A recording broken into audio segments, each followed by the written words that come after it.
This story is about a young girl who was a popular personality on Instagram and TikTok. In early 2020, her naked body was found on the street, and the investigation into this case attracted the attention of millions of people around the world. In this video, we will tell you all the details of this story and try to figure out what happened to Alexis Sharkey. On Saturday morning, November 28, 2020, a waste removal employee in Houston was making his usual rounds of collection points.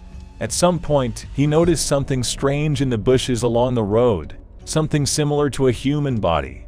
Frightened, he called his boss and asked what he should do. At first, the boss contacted the police, and they arrived at the scene. A terrible sight awaited them there. A dead girl lay in the bushes. Her clothes were missing. Officers did not observe any injuries that would have caused death. Only 2 days later, the police were able to identify the deceased. She turned out to be 26-year-old Alexis Sharkey, who by that time was actively looking for friends and relatives. Alexis was a very famous person. For many years, she was active on Instagram and earned an impressive audience there. At the time of her death, the number of her subscribers was just over 22,000, but a few months later, more than 90,000 people were subscribed to her profile. The reason for this was the active coverage of her murder in the media. She also had a popular TikTok profile with over 50,000 followers in a short time. In addition, she sold Monat brand cosmetics. Thanks to her large audience on Instagram, the girl didn't have to worry about finding clients. They found it themselves. Alexis was married to Tom Sharkey. The couple traveled extensively, as evidenced by many joint photos on Instagram, but most of the time they lived in Houston, Texas. The couple had been married for just under a year, but according to the girl's friends, she and her husband were already planning to divorce. Tom was much older. At the time of the wedding, he was 49 years old. He also had 2 children from a previous marriage. On Thursday, 2 days before she disappeared, Alexis was celebrating Thanksgiving with her friend Tanya and her family. According to them, the evening went wonderfully. They laughed, played board games, and had a great time. After that, a friend picked her up, and they went together to a bar, where they sat until 3 a.m. After the bar, Alexis went back to her friend's house where she had spent Thanksgiving, picked up her car, and drove home. As it later turned out, this friend was a DJ named Sebastian, whom Alexis met at a Mexican resort.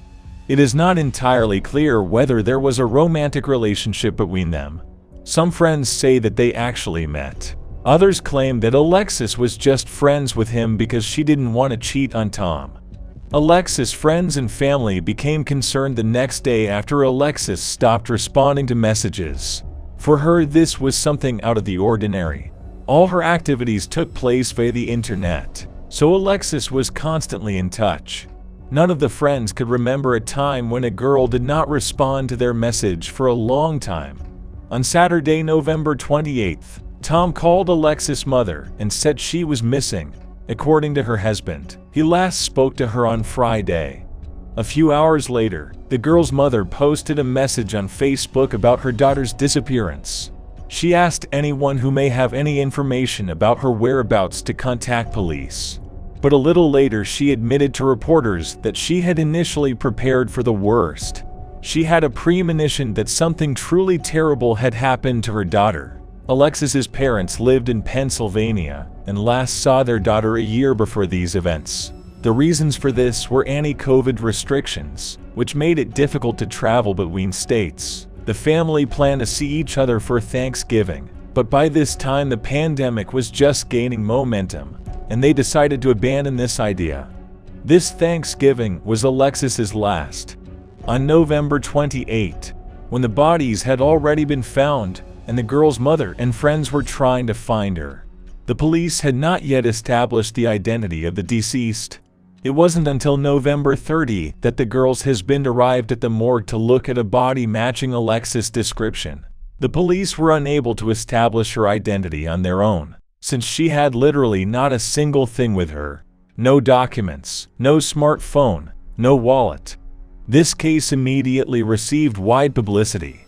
Given the fact that the cause of death was not immediately established, many theories arose. At first, the version that Alexis was under the influence of a large amount of alcohol or something much more serious was actively discussed. In this situation, her death could have been an ordinary accident. But there were many contradictions here. Even if we assume that the girl was in an inadequate state, where are all her things, including clothes? Another theory turned out to be much more interesting. Once Alexis' body was found, her friends told reporters and police some pretty gruesome details about her personal life. According to friends, Alexis and her husband had been arguing frequently lately and were also in the process of ending their marriage. But much more alarming is the fact that Tom could repeatedly raise his hand against his wife. According to the story of one of Alexis's friends, the girl once admitted to her that Tom could not only hit her, but also choke her until she lost consciousness.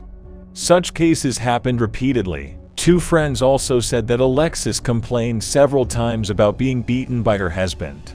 In their opinion, this was the reason why the girl decided to divorce. Yes, the discovery of the body.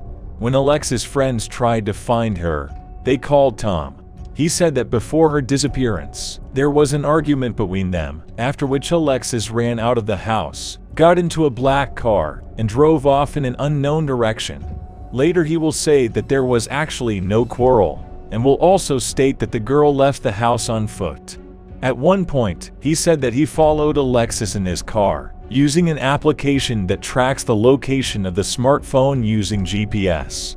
This story seemed frankly strange to everyone, as did the fact that the man was constantly changing one version to another. Tom denied any involvement in Alexis' death. After her body was discovered, he posted several posts on social media, talking about how much he loved his wife and how he would miss her. Tom also publicly criticized everyone who holds him responsible for Alexis' death. According to him, he received threats from unknown people who wanted to avenge the girl. It took nearly 2 months for Alexis' family and friends to learn the cause of her death. According to the pathologist's report, the girl died from strangulation. It was definitely murder. If before the release of the report someone else might have thought that an accident was to blame, then after that everyone was worried about only one question: who killed Alexis? Of course, her husband Tom became the main suspect, but there was no direct evidence against him.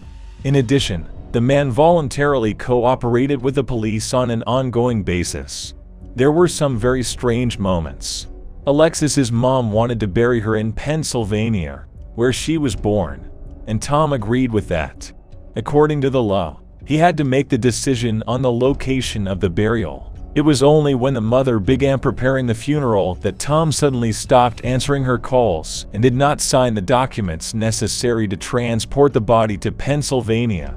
After 2 weeks of silence, the rights to organize the funeral were transferred to Alexis' mother. Tom also has a very strange story connected with his ex-wife. One day, when the couple had a fight, Tom sent nude photos of his wife to her boss to get back at her. Agree? This behavior towards the mother of his 2 children suggests that Tom had some problems with self-control and understanding of what he was doing. It is also worth remembering her friend's story, in which the girl admitted that Tom sometimes strangled her. Everything here is just as ambiguous. Now, there is no way to understand whether this was targeted violence, or whether the couple practiced it in bed. Alexis only told her friends that she often passed out and woke up on the floor of her bath. And one more important fact: Alexis' body was found just a few kilometers from her home. It's still difficult to say what exactly this means, but it's definitely worth saying about it. A version was also considered that the killer could be Sebastian, who spent time with her in a bar shortly before the murder. There is absolutely no evidence in this direction, so it is very difficult to imagine his motives. Some even discuss the possibility that the killer could be Tanya, a friend of Alexis's with whom she spent Thanksgiving. What motives could she have? To begin with, it is worth noting that all the friends worked for Alexis in the company Monet, built on the principle of network marketing. the girl received a percentage of the earnings of those she brought to the company. Supporters of this theory believe that her friends could actually hate Alexis because she made a lot of money from them. According to the Monat website, an employee of her level received an average of about $400,000 a year, which is a lot even by US standards. Of course, all her friends received much less. Alexis always demanded that they increase sales and work to the maximum.